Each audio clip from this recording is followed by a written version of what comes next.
NTR trust Bhavan లో ఆ party నేత యనమల రామకృష్ణుడు మీడియాతో మాట్లాడుతున్నారు. ఇప్పుడు ప్రత్యక్షంగా చూద్దాం. Town of inception anti Congress పార్టీగానే పుట్టింది. ఎప్పుడూ కాంగ్రెస్ పార్టీ తోటి పోరాడుతూనే ఉన్నాం, పొలిటికల్గా పోరాడుతూ ఉన్నాం, ఇష్యూస్ మీద పోరాడుతూ ఉంటాం. అందుచేత ఎవరు కాంగ్రెస్ పార్టీ తరఫున ముఖ్యమంత్రి అనేటువంటిది it is immaterial for Telugu Desam party.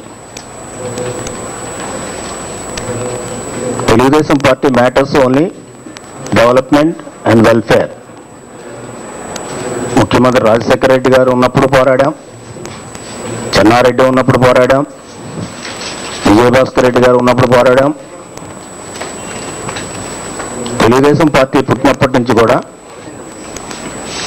మేము అధికారంలో లేకపోయినప్పటికీ కూడా, ఎవరు అధికారంలో ఉన్నప్పటికీ కూడా పబ్లిక్ ఇష్యూస్ సంబంధించినంత వరకు వాళ్ళ మీద పోరాడుతూనే ఉన్నాం. అదేవిధంగా రోసయ్య గారు, ఆయన ఈరోజు ముఖ్యమంత్రి అయినా లేకపోతే మరి ఎవరు ముఖ్యమంత్రి అయినా, that is internal affair of the Congress party. That issue is between high command and the party in the state. We are no way concern. ఎవరైతే ఇక్కడ ప్రభుత్వంలో ఉన్నారో ఆ ప్రభుత్వాన్ని పోరాడమే తెలుగుదేశం పార్టీ యొక్క విధానం, పాలసీ కూడా.